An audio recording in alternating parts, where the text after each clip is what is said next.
On her way to a meeting, she saw her husband, who claimed to be at home, leaving the beach with another woman.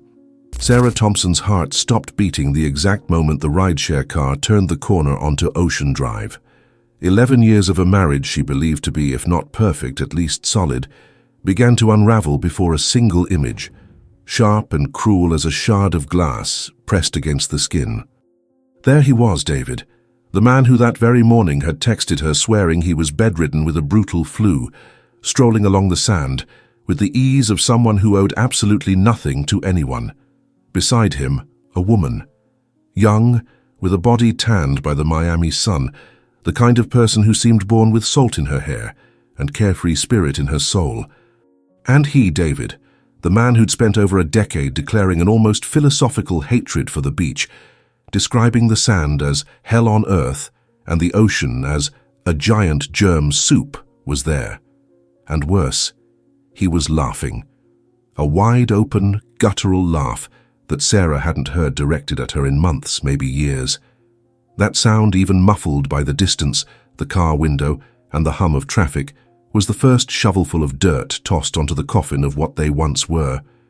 If anyone ever doubted her strength, give it a like and subscribe, because sometimes the courage of a woman alone is what the world needs to see most. The wind slipping through the window crack, once a messenger of good tidings, the scent of the ocean mixed with the promise of a productive day. The meeting that could solidify her interior design studio as a go-to in the city now seemed to carry the weight of a humiliation that, though witnessed only by her, had the scale of a public spectacle. Sarah was an interior designer. Her mind worked in straight lines, precise angles, and well-executed plans. She built harmony from chaos, turned empty spaces into sanctuaries, into homes. Her profession was giving sense and order to the material world. And suddenly her own sanctuary, the most fundamental structure of her adult life, the marriage she'd so carefully designed, revealed itself as a farce, a building with rotten foundations on the verge of collapse. The woman beside him wasn't an optical illusion. Her hair tied in a casual bun swaying with the breeze, the beach towel slung over her shoulder with lazy familiarity, the way she walked, almost floating over the sand David always cursed. And he, next to her, seemed like an edited version of himself. Not the husband who dragged himself around the house on weekends, complaining about the week's exhaustion and work demands. Not the man who lately answered her questions with monosyllables, while his eyes stayed glued to his phone screen, a portal to a world she clearly wasn't part of. The one on the beach was a David that Sarah didn't recognize, or perhaps, and this was the most painful truth, it was a David she'd refused to see in her blind dedication to maintaining domestic peace. The banality of the lie was what offended her most. A bad flu. It was so lazy, so uninspired, that the insult to her intelligence seemed greater than the betrayal itself. He hadn't bothered to craft a more elaborate excuse, something that required a minimum of creative effort. He simply assumed she'd believe it, that his word would suffice. He saw her as part of the furniture, a constant and guaranteed presence that required no maintenance or care. That realization of being underestimated so casually hurt with the intensity of a burn. The ride-share driver, an older man with tired eyes and shoulders hunched from a full day of work, noticed the sudden shift in the car's atmosphere. Sarah's silence wasn't contemplative. It was shock. "Everything okay back there, ma'am?" he asked, his deep voice echoing through the rearview mirror. Sarah blinked, her mouth dry, throat tight. Words wouldn't come. What do you say in a moment like that?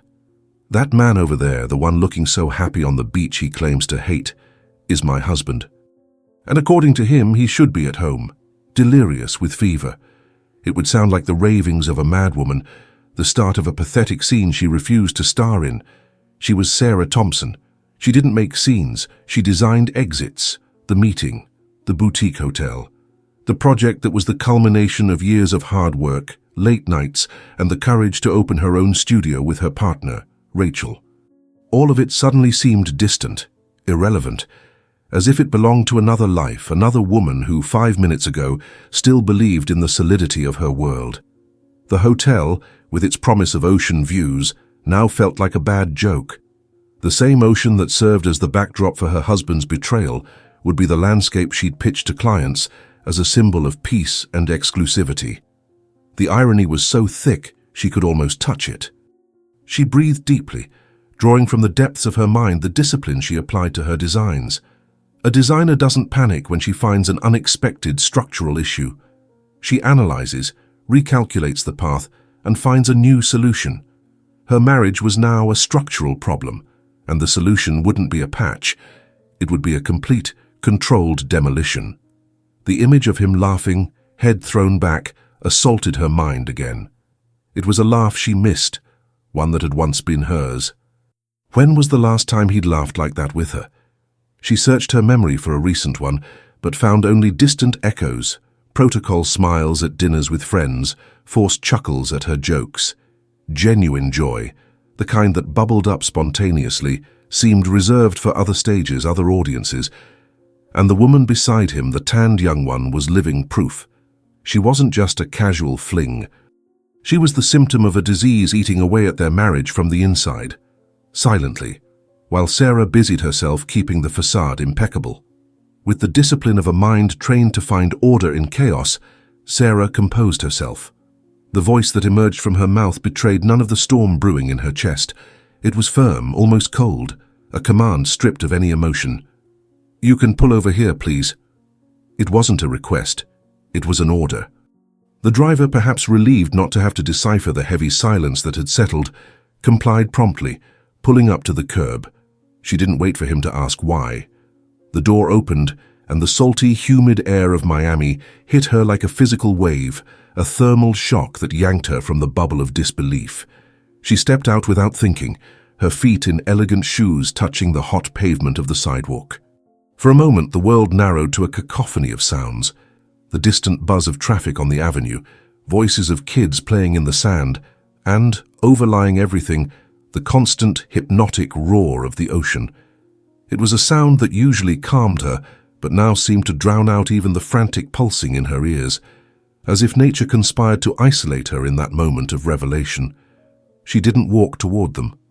She just stood there, a statue of pain and dignity, using the distance as a shield and at the same time as a magnifying lens for her own agony. From her involuntary vantage point, she watched the scene unfold with cinematic clarity. David and the woman walked a bit more, their bodies moving in relaxed sync, and stopped near a rustic wooden kiosk, painted a faded blue from the sun and salt spray. He said something that made her laugh, then stepped forward to buy something. He returned with a fresh coconut in one hand and 2 straws in the other. They didn't seek an empty table, but settled on a simple wooden bench, a little removed from the bustle, facing the vast Atlantic. It was a scene of disconcerting banality, a summer romance cliché that, for Sarah, turned into an intimate horror show. They shared the coconut, a sip from him, a sip from her, the straws touching, their gazes meeting over the fruit. And then came the touch that turned suspicion into certainty, pain into an open wound. David's hand, the same hand she'd held at the altar, the same hand that helped her paint their first apartment, rested on the woman's tanned thigh. It wasn't a hesitant or stolen touch. It was an intimate, natural one, loaded with a familiarity not built in an afternoon, but cultivated over days, weeks, maybe months. It was the touch of a man who felt at home. And Sarah's throat went dry, turning into a desert of dust and ashes. There was no scene. The woman inside Sarah, raised to be discreet, elegant, and controlled, wouldn't allow it. There were no screams tearing through the afternoon air, no desperate run across the sand to confront them. She wouldn't give them the drama, wouldn't reduce herself to the role of the betrayed, hysterical wife. She just stood there watching, feeling each detail of that interaction poison her blood. The way he leaned in to hear what she said, the way her smile seemed to light up his face in a way Sarah couldn't anymore. Every second was a new layer of concrete poured over the memory of their marriage. She watched until the reality became so heavy that the ground beneath her feet seemed to lose solidity. The avenue, the buildings, the blue sky, all began to waver, fray at the edges, like a watercolor painting hit by a drop of water. The vertigo wasn't physical, it was existential. The world she knew, the map by which she navigated her life, had just been torn to shreds. And she was lost, adrift in an ocean of betrayal that, ironically, had the real ocean as its backdrop. With monumental effort she turned, giving her back to the scene, to her pain, to the new reality. She returned to the car, her body moving with the rigidity of an automaton. The driver watched her through the mirror, his face creased with silent concern, but he said nothing. Men like him, who spend their lives hearing fragments of others' stories, learn to recognize when silence is the only possible response. Sarah sat in the back seat, the smell of leather and air conditioning now seeming suffocating. She pulled her phone from her bag, her fingers surprisingly steady, found her partner's number. Rachel's voice sounded upbeat on the other end. "Hey, ready to close the deal of the century?" Sarah closed her eyes for a moment. Her friend's voice came from a world that no longer existed. "Rachel, I need to cancel. Something came up, an unavoidable family emergency." The lie came out with frightening ease, the irony of the phrase cutting like a cold blade. "Is everything okay? With your parents?" her friend asked, genuine concern in her voice. "It is. I'll explain later. Just cancel, please. Say anything." She hung up before Rachel could ask more. Then, with the same controlled voice, she addressed the driver. "Take me home, please." The ride back was a silent blur. The warm wind that had once been a summer caress now seemed cutting, aggressive, as if each gust whipped her with the memory of what she'd just seen. Every corner, every familiar street seemed to mock her, witness to a life revealed as a well-architected illusion. She didn't cry. The tears seemed frozen somewhere deep inside her, waiting for the right moment to thaw. For now, there was only the cold. An intense, cutting cold that had settled in her soul and promised a long winter. The apartment door closed behind Sarah with a soft click, a sound that normally meant security and the end of a workday, but now rang like the ceiling of a tomb. Inside that space, the physical manifestation of 11 years of shared life, the world seemed paused. The air was still, thick, laden with a quietude not of peace, but of omen. She remained motionless in the entryway for a long moment, her body still vibrating with the shock of the revelation, her bag weighing on her shoulder like stones. Her eyes, trained to catch every detail of an environment, scanned the living room. Everything was exactly as she'd left it that morning, a time capsule of a happiness that now seemed fraudulent. The grey sofa, with the knit throw she'd arranged in a casual fold before leaving, seemed a monument to her naivety. On the glass and metal coffee table, David's empty coffee mug was silent proof of the bad flu lie. A sick man wouldn't have had the energy to sip his coffee there, reading the news, before pretending to return to bed. The familiar scent in the air, a mix of his woody cologne and her floral one, which had once been the smell of home, now seemed the rancid aroma of a farce. Everything was normal, but absolutely nothing was the same. It was like looking at a perfect photograph of her life, knowing that outside the frame, a terrible reality unfolded.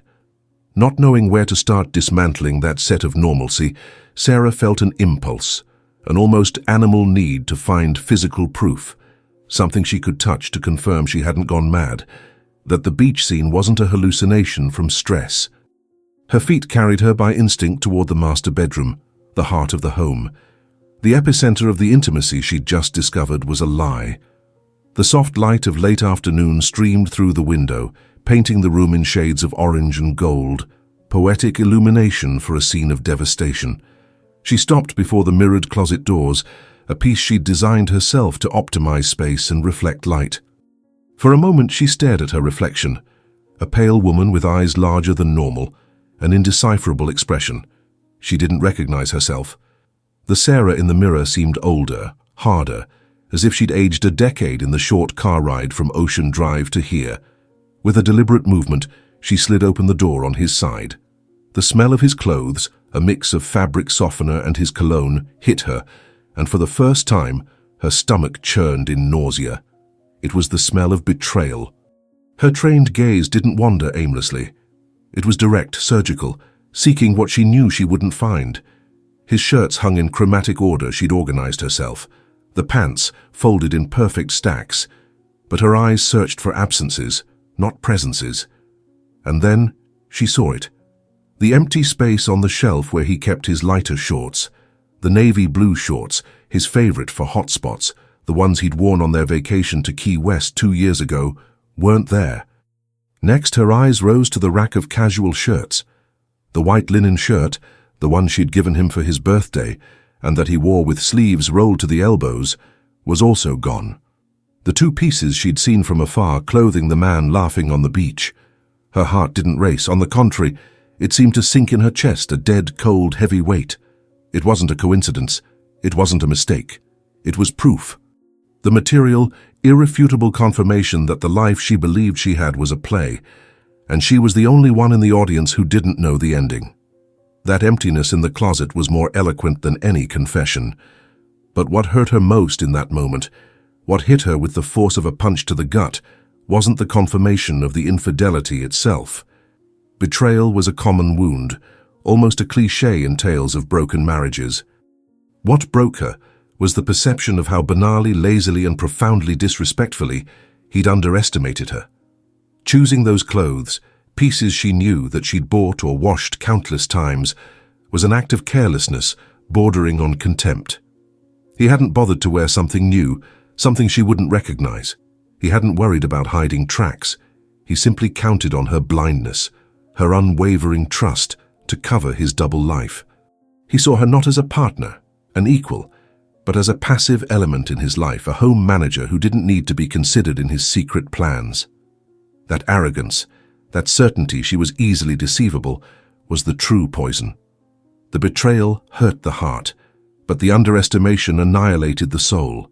And it was there, standing before the half-empty closet, that Sarah's sadness began to crystallize into something harder, colder, a resolution. She closed the closet door slowly, the sound gliding smoothly, not betraying the war just declared within her. She wouldn't confront him when he arrived, smelling of ocean and lies. She wouldn't give him the satisfaction of a scene, wouldn't surrender to the tears and accusations he surely expected, and for which he probably had a script of denials and false apologies. Doing that would be playing his game by his rules. It would give him the power to victimize himself, twist the narrative, maybe even blame her for her neediness or the wear and tear of the relationship. No, she wouldn't be the protagonist of an impulsive tragedy. She would be the architect of calculated justice.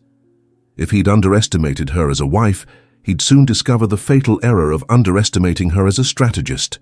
She would plan. She would gather more evidence, not to convince herself, since the conviction was absolute, but to build an unassailable case, a fortress of facts against which his lies would shatter. She would use the same methodical mind she used to design homes, the same attention to detail, the same patience to see the structure rise. And that, planning, building, executing, she knew how to do like no one else. The pain was still there, a burning ember in her chest, but now there was purpose. The betrayed designer was about to draft the blueprint for the most important demolition of her life. Hours dragged on with the slowness of silent torture. Sarah didn't move from the sofa, except to fetch a glass of water she barely touched. She didn't turn on the TV, didn't open a book, didn't reply to her partner's worried texts. She just sat there, in the growing dimness of the apartment, as the sun set over Miami, painting the sky with vibrant colors that seemed an affront to her pain. Every sound from outside, a distant siren, neighbors' laughter in the hallway, a car engine parking, was a trigger for her anxiety. She was in wait mode, a predator awaiting the prey's return to the den, but the feeling was that of a tied victim waiting for her executioner's return. The apartment, her sanctuary, had turned into a stage, and she, the newly appointed director, needed to rehearse her role, find the exact tone, the right expression. There could be no anger in her eyes, no tremor in her voice. It had to be the embodiment of normalcy, a performance so convincing it would make him lower his guard completely. And then, the sound. The key turning in the lock, a metallic noise that had always been comforting, and now sounded like the mechanism of a trap being set. The door opened, and David entered. The first thing Sarah noticed was the effort. Everything about him was a deliberate performance. The slumped shoulders, the exaggerated sigh of fatigue, the way he tossed the keys onto the small tray on the console with a gesture of exhaustion. He carried the same weary air he wore every day, returning from the office, but today the costume was more elaborate, more studied. He saw her on the sofa and tried a weak smile, the smile of a man who'd bravely fought a terrible illness. The excuse, evidently rehearsed on the drive home, came without her needing to ask. "Man, babe, what a day. I was wiped out all day for real," he started, his voice a bit thick, as if his throat was scratched. "But late afternoon I couldn't stand being cooped up anymore. I took a quick walk around the block just to get some air. Slept all day and was getting stir-crazy. Been out 20 minutes and already back, tired."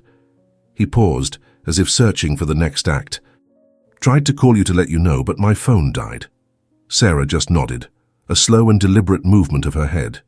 Inside her, a volcano of contempt and fury threatened to erupt, but her face was a landscape of calm and understanding.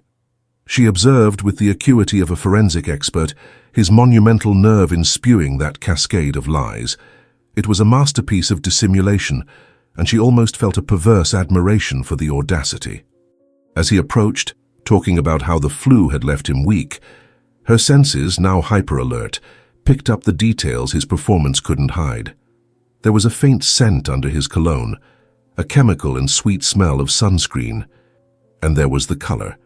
The tone of his skin on his arms and neck wasn't that of a pale, sick man confined to a dark room. It was the subtle but unmistakable glow of a recent tan, the mark of the afternoon sun on his skin. He stopped in front of her, perhaps expecting a touch of affection, a word of compassion. Instead, Sarah gave him a smile, a calm, enigmatic smile that didn't reach her eyes. "Funny," she said, her voice emerging smooth as silk, a brutal contrast to the turmoil in her soul.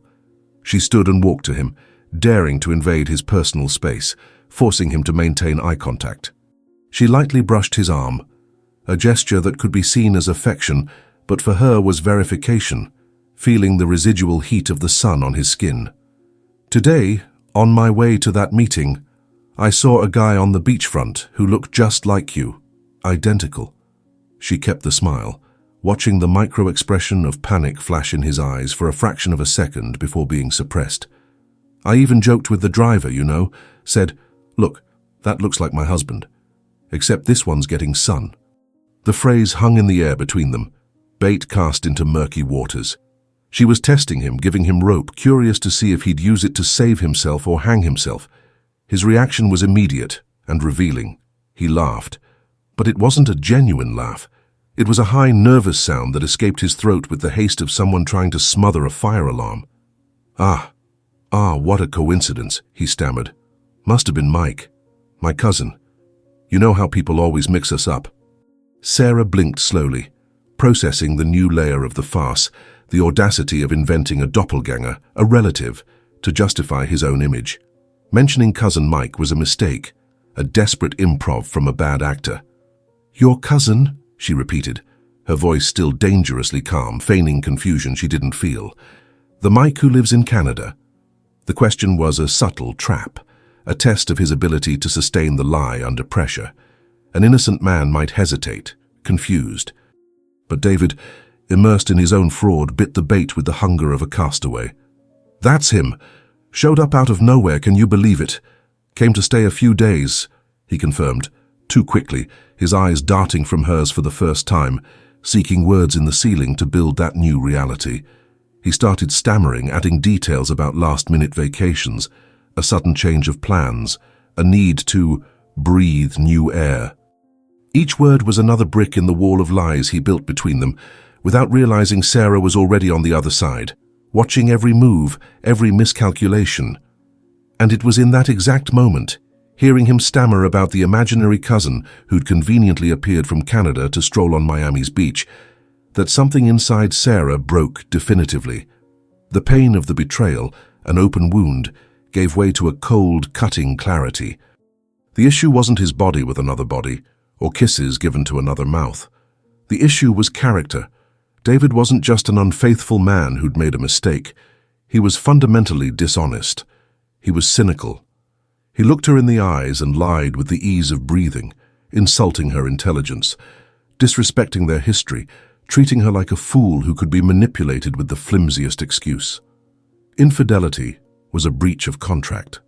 The cynicism was an annihilation of her own identity, an attempt to make her doubt her sanity, her own eyes. And that she wouldn't forgive. The silent war she'd declared hours earlier changed nature. It was no longer about avenging a broken heart. It was about restoring her own dignity. It was about proving to herself first that she wasn't the fool he believed her to be. He wouldn't see her cry. He wouldn't see her scream. He'd see her smile, as she was smiling now, while his world, without him knowing, began to be methodically demolished. In the days following that night of blatant lies, Sarah Thompson transformed. To the outside world, and especially to David, she was the same as always, perhaps even a bit more attentive. The change wasn't external, but a seismic reorganization within her. The lancinating pain of betrayal and the icy fury of contempt didn't vanish. Instead, they were channeled, transmuted into high-octane fuel for her mind. She became two people, inhabiting the same body with frightening discipline. By day, she was the competent designer, the dedicated partner, the understanding wife. She discussed projects at the studio with her usual precision, smiled at clients and at home, listened to David's ongoing complaints about work and life, nodding at the right spots, offering empty words of comfort that he, in his arrogance, accepted as genuine. She became an impeccable actress on the stage of her own life, maintaining the facade of normalcy with a talent she didn't know she had. Normalcy was her camouflage, her shield. Every smile, every "good morning, honey," every question about his day was an act of war disguised as peace. But when night fell and David, exhausted from his double life, plunged into the heavy sleep of the innocent or the cynical, the other Sarah awoke. As his breathing became regular and deep beside her in bed, a proximity that now caused a shiver of repulsion, she rose silently, like a shadow. The apartment, once a shared refuge, turned into her headquarters. The living room, bathed only in the cold light of her laptop screen, was her war room. There, night after night, she dedicated herself to piecing together the puzzle of her husband's farce. The anger and pain, which could have consumed her, were converted into absolute focus. She was no longer a heartbroken wife, she was an investigator, a strategist, hunting every bit of information, every fragment of truth he tried to hide. Each night was a mission, and each discovery a step further in building the case that would not only end her marriage, but return her to herself. The first and most crucial ally in this silent war was Rachel. More than her partner at the design studio, Rachel was her lifelong friend, the sister she'd chosen, and by a fortunate twist of fate, one of Miami's shrewdest family law attorneys. The afternoon after her discovery, Sarah called her for coffee at a discreet spot, far from their usual haunts. Without tears, with a firm voice that surprised even Rachel, she told everything. From the beach sighting to the pathetic lie about the Canadian cousin. Rachel listened in silence, her intelligent eyes analyzing not just the story, but the newfound strength in her friend. There were no words of pity, only of action. "What do you want to do, Sarah?" she asked, cutting to the chase. "I don't want a messy, loud divorce. I don't want drama. I want control. I want him to have nowhere to run when I decide to act," Sarah replied, her voice sharp. And it was Rachel who suggested the boldest, technically riskiest step, accessing his WhatsApp. Not for petty revenge, but for legal strategy. "We need irrefutable proof. Dates, locations, the nature of the relationship. That'll give us every advantage in negotiation, asset freezing, everything." That same night, the plan was executed. While David took a long shower, humming obliviously to the web forming around him, Sarah acted with a surgeon's precision. She grabbed his phone, charging in the living room, and with steady hands, followed Rachel's instructions. She opened WhatsApp web on her laptop, scanned the QR code, and in seconds, a decade of intimacy and trust was violated in the name of necessary truth. The screen populated with his chats, and there, pinned at the top, was the conversation with a contact saved as Jay. Sarah's heart hammered against her ribs, but she didn't hesitate. She clicked, and David's secret world opened before her, in black and white letters, heart emojis, and photos that should never have existed. The messages confirmed everything, and more. There were affectionate nicknames he hadn't used with her in years. There were plans for weekends, excuses he'd give her, inside jokes, and there was her name, Jessica, a yoga instructor, exactly as the beach woman appeared to be. He'd met her by chance months ago when he decided to start jogging on the boardwalk, an activity Sarah had encouraged at the time, blind to his true motivations. There it all was, a detailed diary of his betrayal. The dates of meetings that matched perfectly with late work meetings or poker nights with the guys. The photos they exchanged, her in a bikini on the sand, him smiling in a selfie from the car, the same smile he'd denied Sarah for so long. There were reservations at fancy restaurants, places he said were overrated when she suggested them. And finally, the final puzzle piece, the info that would seal his fate. Confirmation of the next date. Dinner, the following Friday, at an upscale restaurant overlooking the ocean to celebrate something not explicit, but that Sarah could guess. As she read each message, each affectionate declaration, Sarah didn't cry. The tears seemed to have dried up, replaced by blinding clarity. The pain was there, a physical presence in her chest, but it didn't paralyze her. On the contrary, it propelled her. Every word she read was more proof of his underestimation, another brick in the fortress she was building. She took screenshots of everything, saved the images, documented every detail with the meticulousness of someone preparing a complex project's blueprint. The script for the final act was assembled, complete in all its sordid details, and she, the deceived wife, the underestimated woman, would no longer be the spectator. She would be the director, and the final scene would be unforgettable. The week leading up to the marked Friday was the longest and, paradoxically, the quickest of Sarah's life. Each day was a 24-hour performance. She moved through the home and studio with a calm bordering on supernatural, a serenity that disconcerted even Rachel, her accomplice. David, meanwhile, floated on a cloud of arrogance and relief. Believing he'd dodged his wife's suspicion with the flimsy cousin lie, he relaxed. He became more talkative, almost jovial, a man relieved to have, in his view, the best of both worlds. He didn't realize Sarah's calm wasn't acceptance, but the quiet of a hurricane's eye, the silence before a structure's collapse. On Friday night, the final act began to unfold with choreographed precision. David appeared in the living room, impeccably dressed, his expensive cologne hanging in the air. He found her at the dining table, which she'd covered with project blueprints, a perfect staging of professional dedication.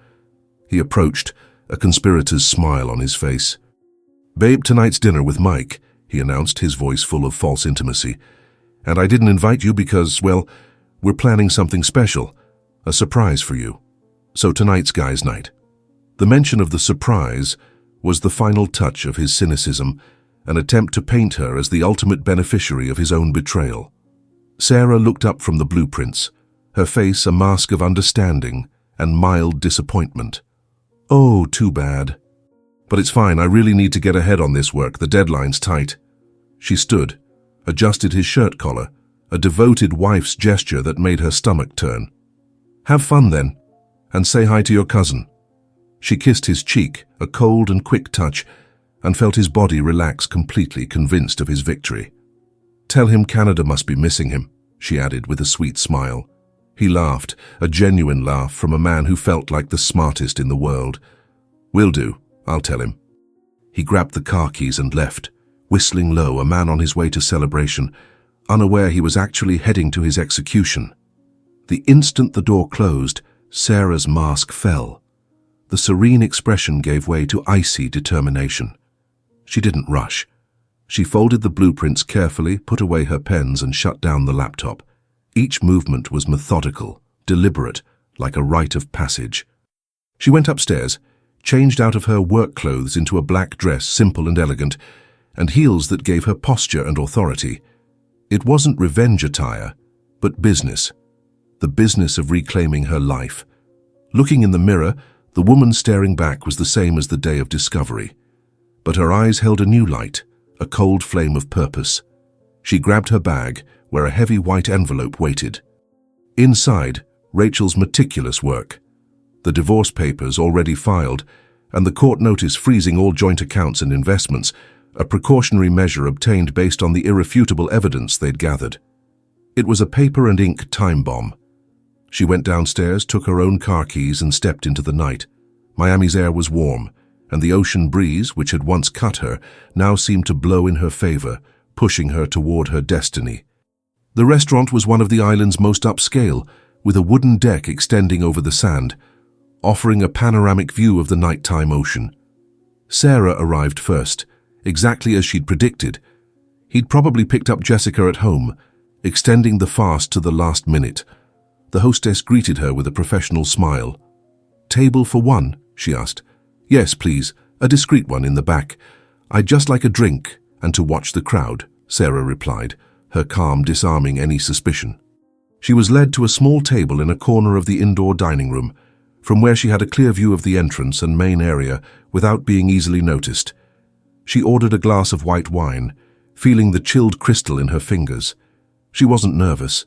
The adrenaline she felt wasn't fear but clarity. It was the feeling of a designer on the day of a complex project's unveiling, seeing all the pieces finally fit.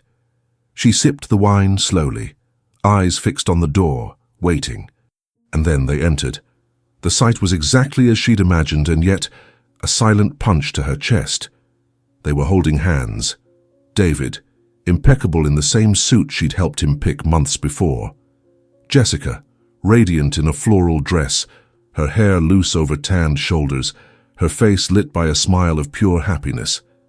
They were the perfect picture of a couple in love, and for a fleeting instant, Sarah felt a stab of the old pain, the pain of replacement. But the feeling was quickly swallowed by the wave of cold resolution dominating her. They didn't see her. The maître greeted them with deference and led them to one of the best tables on the deck, right at the edge, with the moon reflecting on the gentle waves below. Sarah watched the scene play out like a movie. She saw David pull out Jessica's chair, saw the sommelier approach, and David select the wine with connoisseur airs, saw the complicity in the glances they exchanged across the table. She waited. Patience was her most powerful weapon. She waited for the waiter to arrive with the bottle of red wine, open it with due ceremony, and pour the two glasses. Waited for them to raise their glasses in a toast.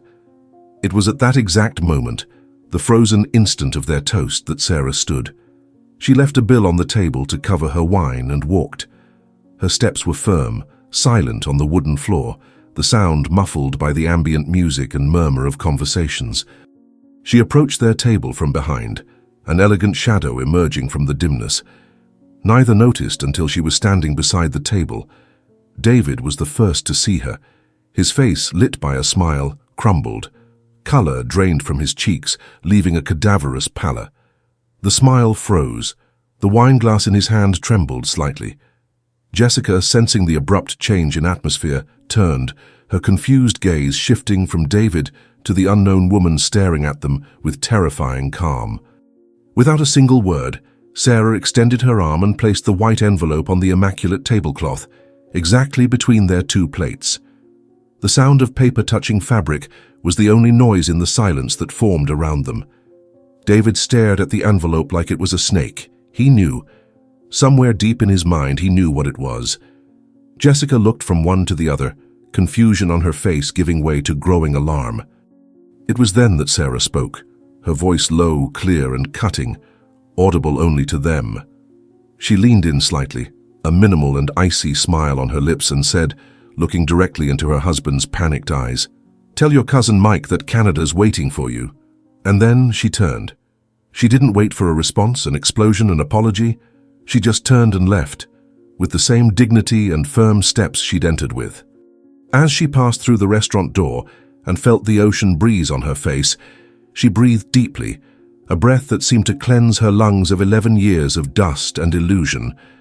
That wind was no longer cutting. It was the caress of a new beginning. Behind her, the controlled chaos she'd designed began. David, paralyzed for a few seconds, finally stood, knocking over his chair in the process. "Sarah, wait!" he shouted, but she didn't look back. He turned to Jessica, panic stamped on his face. "I'm sorry, Jessica, I'll call later to explain," he stammered, before running after Sarah, leaving Jessica alone at the table with the white envelope and the shocked stares of all the other patrons on her. Jessica, however, wasn't naive. The scene, the woman, the phrase about Canada, the pieces fit with brutal clarity. She wasn't the girlfriend. She was the other woman. Humiliation hit her hard. With a quick movement, she grabbed her phone, found David's contact and blocked him. Immediately. She didn't want explanations. She didn't want to see him anymore. She stood, head held high, and left the restaurant, leaving behind the dinner, the wine, and the man revealed as a fraud. Sarah was already in her car when she saw David running desperately through the parking lot. She started the engine, and as he banged on the window, his mouth moving in inaudible pleas, she picked up her phone and blocked his number. Blocked him on WhatsApp, Instagram, every platform. She didn't want to hear his apologies, his lies, his voice. She accelerated and left him behind, a pathetic figure under the yellow parking lot light. She didn't go home. She drove straight to Rachel's apartment. Crossing the threshold and seeing her friend's worried face, Sarah's armor finally gave way. There in safety, she collapsed. She cried for hours, not for the man she'd lost, but for the life she thought she had, for the broken trust, for the pain of being so profoundly deceived. It was a cry of mourning, but also of cleansing. David, after trying to call dozens of times and finding only the silence of a blocked number, drove to their apartment, the only home he knew. The key, however, didn't turn in the lock. He tried again and again with growing force until realizing the truth. The lock had been changed. Sarah, with Rachel's help, had planned even that. Defeated, humiliated, and with nowhere to go, he did the only thing left. He drove to his mother's house in the suburbs. He entered the house where he'd grown up, a man nearing 40, looking like a lost teenager. His mother found him in the kitchen, pale and disheveled. "What happened, son?" she asked, her voice full of alarm. David slumped into a chair, head in hands, body shaking with dry sobs. And finally he uttered the truth, not to her, but to himself. "Mom," he said, voice broken, "I made the biggest mistake of my life. I lost everything. And now I'm completely lost." That same night, many miles away, Sarah slept. For the first time in years, she slept alone in a bed. And for the first time in months, she slept in peace. Not because the marriage was over, but because finally the illusion had ended. And in the silence of her tranquil sleep lay the most powerful of victories. So what did you think? On a scale of 0 to 10, what score would you give her? Leave your comments saying from which city you're watching and subscribe to follow our next stories. Thanks so much for the company and see you next time.